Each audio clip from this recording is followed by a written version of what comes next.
Hi, I'm Joan Quinn, and welcome to the Beverly Hills View. Our guest is author, actress Kathalynn Turner Davis, who's a Beverly Hills resident. We'll talk about her memoir, Kiss Me Swami, and then we'll tell you all about Kathalynn's life. She was born and schooled in Maryland, graduated from Manhattanville College with a major in world religion. She earned a master's from Columbia University and her life coach certification from NYU. So, before we get into your book, I think you said your first real experience in Beverly Hills is a Sinatra story. So, Kathalynn, tell us that. And then I think it's so funny because I'll talk about it after you finish. Okay. I was sent to meet a producer by the name of Tony Owens, and he was looking at my headshot, and he said, "My goodness, Frank would love this picture and love you." And I didn't know who Frank was. He said, "Do you mind if I give this to Frank and give him your phone number?" And I said, "Frank who?" And he said, "Frank Sinatra." And I thought, you know, what does Frank Sinatra want my headshot for? What would he want my number for? So then a few months later, and I'd forgotten all about it, the phone rang. And the voice said, "Is Kathalynn there?" And I said, "Yes, this is Kathalynn." He said, "Hi, this is Frank Sinatra." I thought it was a friend from acting class, you know, kind of goofing on me. Right. And I said, "Hey, Frank, baby, what's happening?" Oh. I know. And then he said, "Well, nothing much." He said, "Are you busy?" I said, "Busy? I'd always have time for you." And then he said, "Okay, well, Tony Owens gave me your number." And then it dawned on me. Wow. Oh, my God, this is Frank Sinatra. Oh, my God, it's the real guy. And then I said, Oh, Mr. Sinatra, I'm sorry." So he Mr. Sinatra. Yes, and then all of a sudden it was Mr. Sinatra. Right. So he invited me to dinner at Chasen's, which is now Bristol Farms. Exactly. We loved Chasen's, and so did he, and so did the Reagans, and so did many of our Beverly Hills residents. Oh, yeah, it was amazing. Well, it was the one and only time I think I'd ever been there. So I said to him, "Well, I can't have dinner Saturday night because I have an acting class." And he said, "You have an acting class on Saturday night?" And I said, I do. He said, "Well, I tell you what, why don't you meet us after your class, and then you can have dessert if you're late." So at 9 o'clock, I showed up at Chasen's. Oh, you went at 9. I went at 9 o'clock, and I never had an acting class. I just said it because I was so scared. I didn't think I wanted to do this, and I thought that would get me out of it. And I remember the first time I saw him, he was across the room, and he was the most charismatic person I've ever seen in my life. So you had dinner. I had black coffee. Oh, you had coffee. And they had dinner. Oh, they had already. Yeah. And then you went. We went to the Daisy, which was a private club here in Beverly Hills. And I think that was owned by Jack Hansen, who owned Jack's on Wilshire and Rodeo. It was like a really famous store, and he opened this chic. It was really a chic club. It was so great. And then we went to the candy store, which was another chic club. Exactly. Yeah, yeah. And it was amazing. I mean, but it was packed with celebrities. And it was actually there that I had seen and Roman Polanski and Sharon Tate. Oh, is that it? So, and that story is in your book, too. We'll talk about that later. Yeah. So when you went to Manhattanville, you were in New York, obviously, by that time. So when you went to school, what was your plan going to be? Because you were studying world religion. I've always been fascinated with world religions. And and at the time I was doing coaching. And I realized— Oh, you were at that time?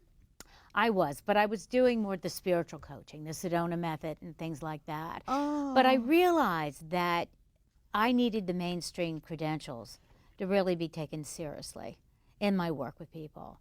So I went back, started over, and I've been fascinated with religions all my life. But and your family had all kinds of issues. They had a few. Right, a few. Like So did that have anything to do with your background? I think so. Your father was in the military? My father was retired from the military when I was born. Oh, already? Yeah. He was in his 40s, and he had gone in at, I think, 15, 16 years old. Oh, I see. So he had served in the military for years.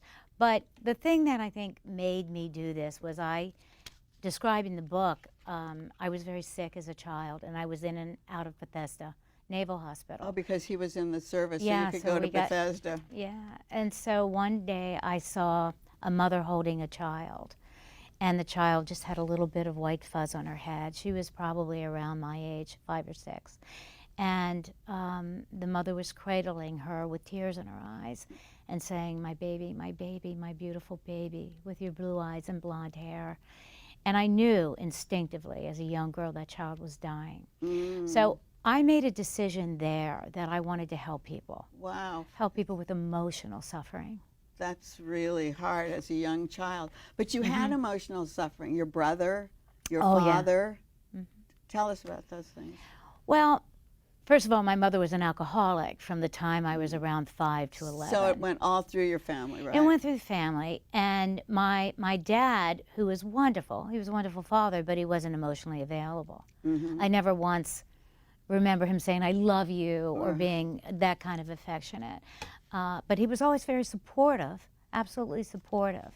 And then I had a brother who got in trouble by the time, I think by the time he could walk. Oh, he was always in trouble. So being 8 years older than me, I really didn't know him well. And by the time I got conscious, he was doing things and getting in trouble and did all his life. Yeah, yeah. So you had, I had what a I was kind of- bringing out, you had to overcome these. And in Yeah. spite of all that, you were able to have a career and write this book. But you talked about when you were a very young child, then you started entering beauty pageants. Tell us Yes. about that. Yes.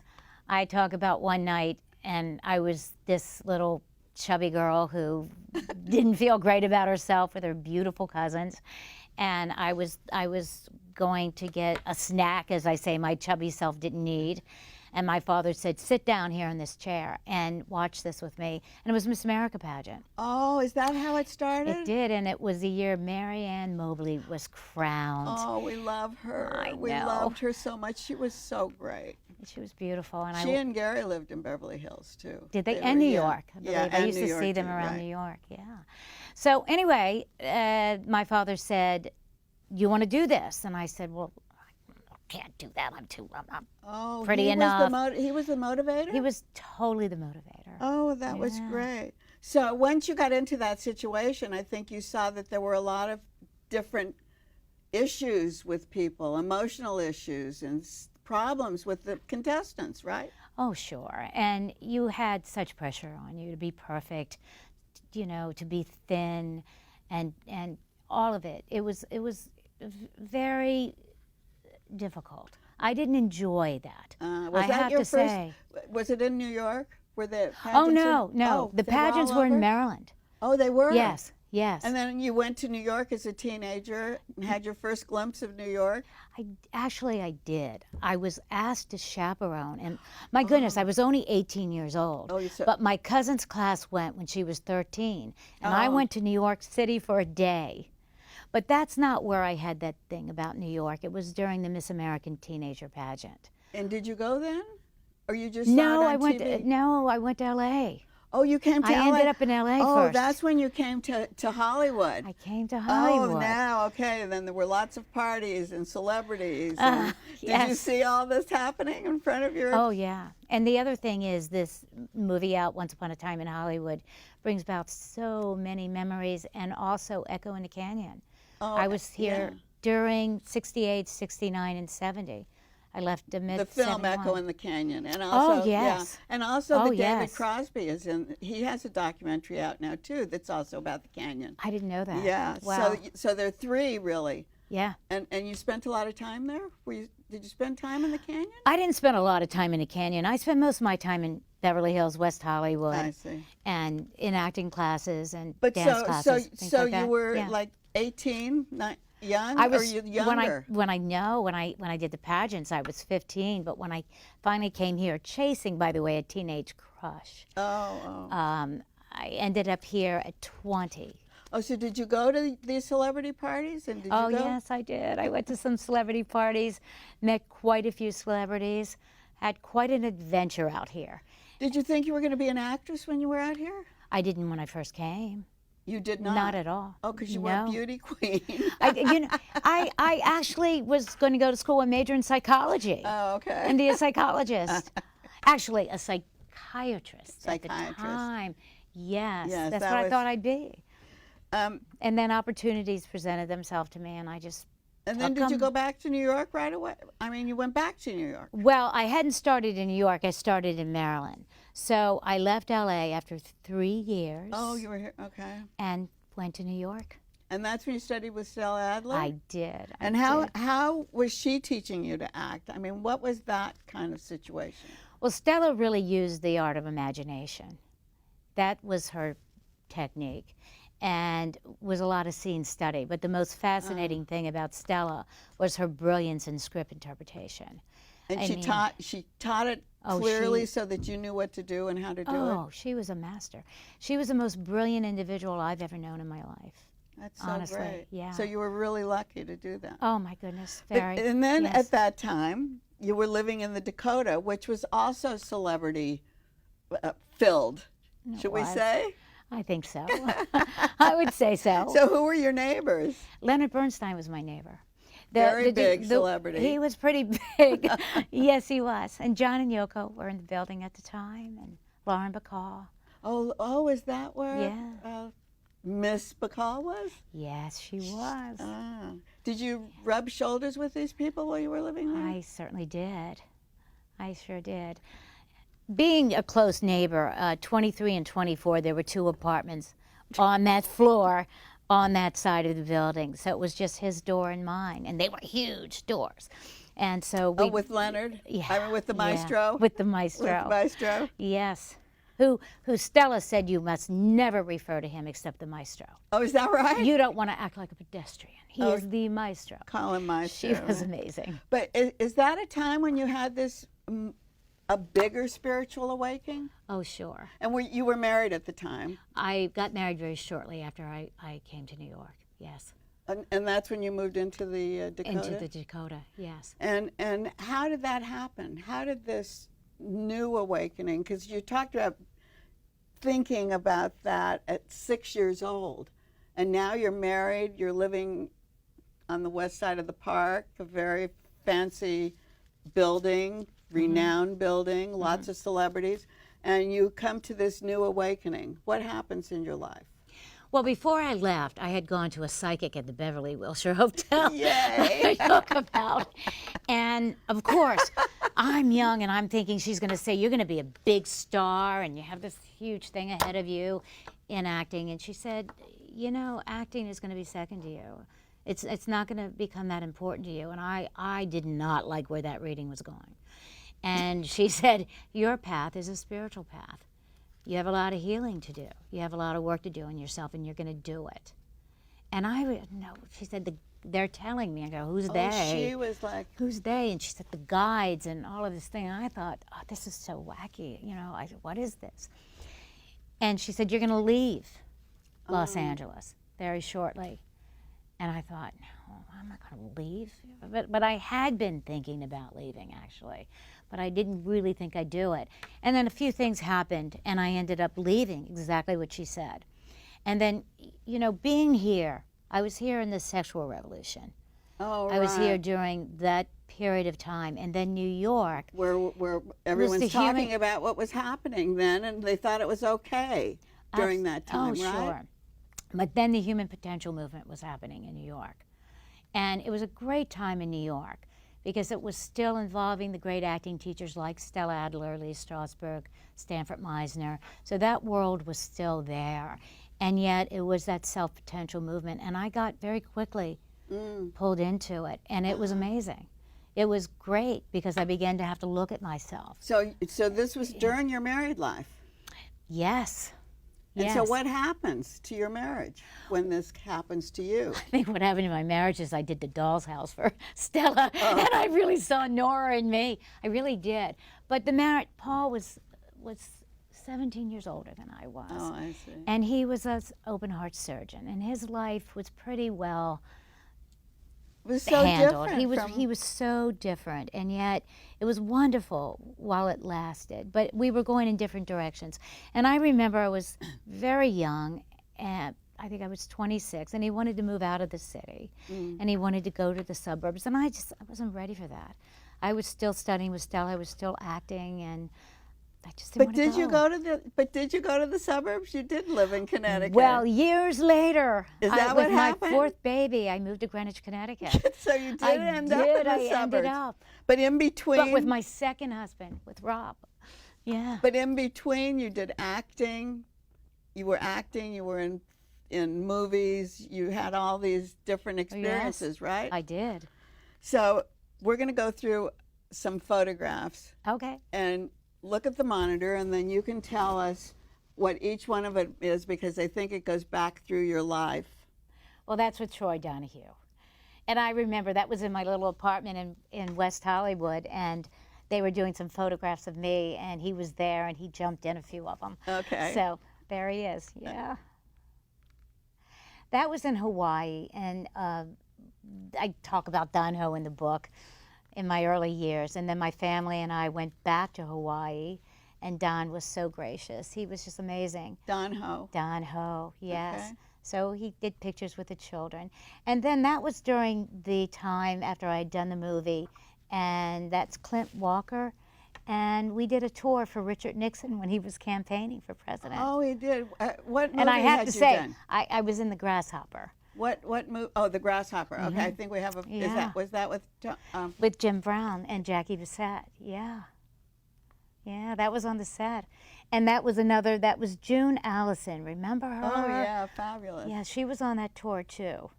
And I have to say, I knew nothing about politics. I was just asked to do this Well, what with was all it? these celebrities. What was and I did it. It was a campaign tour of California for Richard Nixon. Oh, I Yeah. see. I see. Yeah.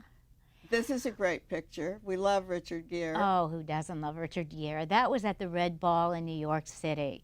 My husband and I had started a charity together, and this was not ours, but this was a charity that Marty Richards did, he did Chicago, and that was the cast He was of the the producer, movie. right? Yeah, he Yeah. produced it. I think he won an Oscar for that. Yeah. And that was the Red Ball in New York City at one of the hotels, and I got to meet Richard Gere. Yeah. And that was on the set of The Odd Couple, of course, with Tony Rando.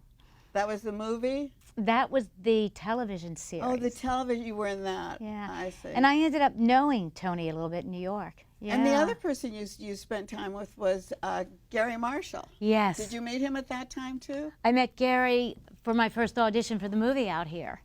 I Oh, had Gary so you Marshall met and him a Jerry long time Belson. ago, Oh yeah. my gosh, yes. They were a great pair, weren't 50 they? years ago. They were amazing. We're going to take a break. Okay. And we're going to come back and we're going to talk more about self-help and the book. And we'll see you in a minute. Don't go away. Don't look at me. Your hair's a bit frizzy today. Oh, you should pick that up. Oh, you're such a dork. Loser. Here, let me help you with that. Oops. Every day, kids witness bullying. Oh, look. Your crush is looking at you. Poor you. They want to help, but don't know how. See, no one here's gonna help you, because no one Teach your likes kids you. how to be more than a bystander. Visit stopbullying.gov. Here's to the things that can keep us safe. Those we use all the time with hardly a thought. Those that are silently standing by to save our lives. And now, those that we carry with us everywhere we go. Many mobile devices will now bring you wireless emergency alerts, real-time information directly from local sources you know and trust. With the unique sound and vibration, you'll be in the know wherever you are. Hi, I'm Joan Quinn, and this is the Beverly Hills View. We're with Beverly Hills resident, actress, author, Kathalynn Davis, and we're going to talk about her life after she got her master's degree at Columbia and her book, Kiss Me Swami. But before we talk about all of that, I know when you were in Beverly Hills, you had this great experience with a massage therapist. Oh, gosh. I mean, it's like a really clean massage therapist, but she was like the person to go to. Yes, I didn't go to her for massage. I went to her to help me lose weight. Exactly. Yeah, That's what yes. she was for. But she Yes. was a massage therapist. She said she used to like grind the fat out. Yes, she did. And how was yes, it? she did. Well, she was quite a character. She had the big muumuu on and the Hawaiian muumuu and the hair up. She was a character. Louise Long, right? Yes, she was. It was pretty amazing, and it was pretty painful. Exactly. Yeah, you got on a table, and there were tables. It was like table, and you look over there, and there was Angie Dickinson. There was Jane Fonda. Whoops, I'm telling, but sorry, Jane. But everyone was there. But what she did was they went in and they pulled the skin, and it was kind of like that's getting the fat out from under Like the skin, moving it, right? Like moving it, and you were bruised. And then they put these machines on you to contract your muscles. Oh yeah. Oh, she had machines Oh my too, goodness! didn't she? Yeah. Yeah, that was, I mean, everyone believed in it. It was like hot yoga, and it was Louise Long. It was Louise Long, yeah. So you were here, you changed, you were married, you changed your outlook, your spiritual persona came back, let's say, and you went to Columbia I did. to study. You were looking for a healing way. Right? You were looking for a way to heal people. Well, I think I went to Columbia, and I have an MSW from Columbia. So at the time when I went back to school, it didn't make sense for me to have to go to medical school and become a psychiatrist. So an MSW seemed to be the right way for me to go in order to practice therapy. And so what did you do my own do? thing. How do you advise people? What is your authentic self? Because I know you talk about that. Yeah, I think your authentic self is just being centered. I think the Sedona Method really does help you get centered and to be able to just discern in life. And what is Sedona Method? Sedona Method is a simple and easy tool that help you let go of those feelings that arise in the moment that block you, such as fear or anger or intense sadness. Even pride can totally block us. And it's a technique of actually how to let go at any time, in any moment, under any circumstances at all. And then the beauty of it is once we've let go of the feeling that is hanging us up, we can begin to focus our mind in a positive direction. It's very, very difficult to be positive when you're angry. I know, but how do you get rid of that? Well, that's what the Sedona Method is. The Sedona Method is this beautiful 5 different ways of releasing. I can just tell you one thing. You can ask yourself, the question is, could I let this feeling go? Well, the answer is usually no. Usually you say no. It's usually yes, but could I? It's almost as easy as if you have a pen in your hand and you turn your hand over and you drop it. Have you ever let go of a feeling, Joan? Yes, you Okay. have to at certain times. But sometimes your feelings are so strong that you can't let them go. Well, usually if you explore that question, and no is an okay answer, by the way, but you could say, well, I could, but I don't want to, because I the don't want second to. question is, would I let it go? And that's where we get tripped up. Sometimes we say, no, I want to hold on. So you do this kind of coaching. Do you do it by Skype or on the phone, or how do you do it? Does it have to be in person? Doesn't have to be in person. I like to usually meet people before we start on the phone, but the phone is usually The way phone I is do it. enough? The phone is enough. Yes, That's interesting. This technique is You don't have powerful to enough. see. You don't have to see the persona and how they're reacting toward you. You don't have to. You don't have to. You can hear it in their voices. Ah. For this particular work, I think therapy is more important. Do you talk about it in the book? I do. Do you talk about? I know that you were like Hollywood versus people who need life coaching. Did those people in Hollywood need life coaching? Who needs life coaching? You know, that kind of thing. Well, I think we all need to let go. We all need to know. A lot of people say to me, I want to let go, but I don't know how to let go. So my work really takes them through the process of letting go. I mean, Shows with them how. regular, like with us, regular Sure, people. Sure. With regular Regular people. people. You know, we all have challenges in life. You know, we all have things that happen that we wish hadn't happened. And just living our lives, things happen, things come in. And what So it really happens? helps you cope with life. What do people ask you? What are these problems? Mainly, people come to me with relationship issues. A lot of women come with self-esteem issues. A lot of people come with money issues. The particular work that I do can go across board. And you're a single person now? I am. I am. And you're dating, or you're not dating, or are these questions that people come to you? I mean, can you Yes. solve them for yourself, and can you solve them for other people? I don't know if it's really the word solving them, but I help people let go of the things that are in the way of possibly attracting the right relationship for them. How long does it take? I ask people to give me 10 sessions. Oh, And that's what then, I'm then I wondering, yeah. think, then I say, you're on your own with it. And a lot of people, maybe you'll come back once in a while for a tune-up, or they get stuck with something and they'll say, help me release, Kathalynn, let me do a session with you. So it's really about release? That's the Really Sedona? about letting go. It's really, and what to let go of. It's not, you're not letting go of anything wonderful. You're letting go of those negative thoughts and feelings. Yeah. And if you read the book, can we find out how to do it or not? No, you No. will not find out exactly how to do it, but you will get a little bit of that. You will get a little bit of that. You'll get my own process with it. When I first walked into the room and I went through the releases, what happened to me? So you tell about that. Oh, I do. And what does happen to you? Do you have different feelings? A lot of times, a lot of grief came up with me from my childhood that I had suppressed. A lot of anger came up to the surface, only to let it go. The beauty of the method is the feelings come up to let go, not to hold on to. And afterwards, I really became much more present in the moment and much more clear. The thing is, people say, be in the moment. I know. What does that mean? For me, that means letting go so that you can be in the moment. I tell my clients, I'll just say this, that I say, your job is not to be perfect. Your job is really not to achieve everything in the world, but your job is to be awake and aware and present in the moment. Now, what are you present for? What are you aware of? To be aware of the thoughts and the feelings that you're having, because I also speak about the subconscious mind in the book and how important it is. Can you bring that out? Do you bring that out?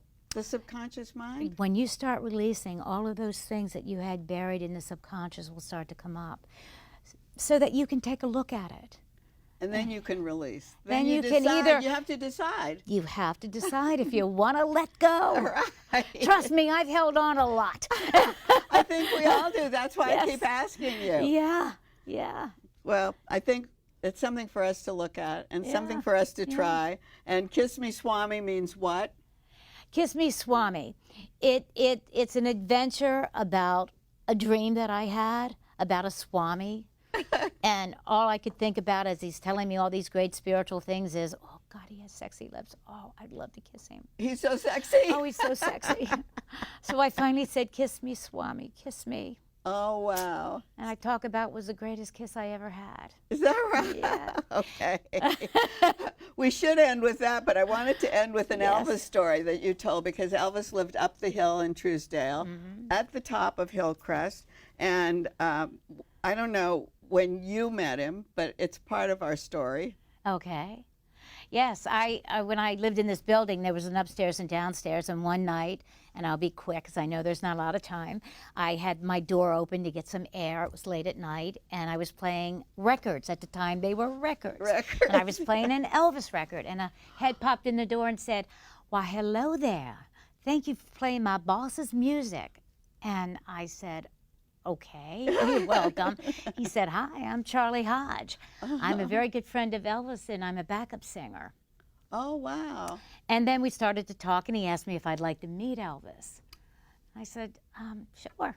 Yeah, of course. I'd like to meet Elvis. So he said, how about Saturday night? And we'll go to his house. So sure enough, we went.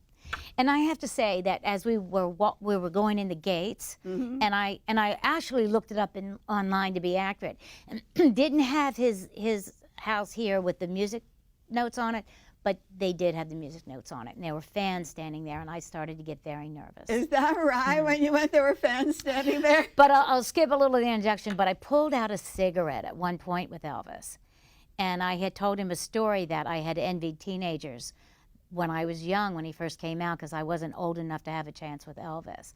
So I pulled the cigarette out, he picked up a lighter, and he came in. Then he pulled it away. And then, you know, he came in again, then he pulled it away again. And then he put it in, and he looked up at me, and he said, "Do you still think you're too young?" And I'll leave you with that. The rest is in the book. Right, the rest is in the book. And that's the picture we put on the screen of you enjoying yourself in Beverly Hills with your coffee, right? Yes. Okay. Kathalynn Davis, thank you so much for being with us You're today. so welcome. Thank you for having me. And thank you, all of you, for watching the Beverly Hills View today. We'll see you next time. I'm Joan Quinn.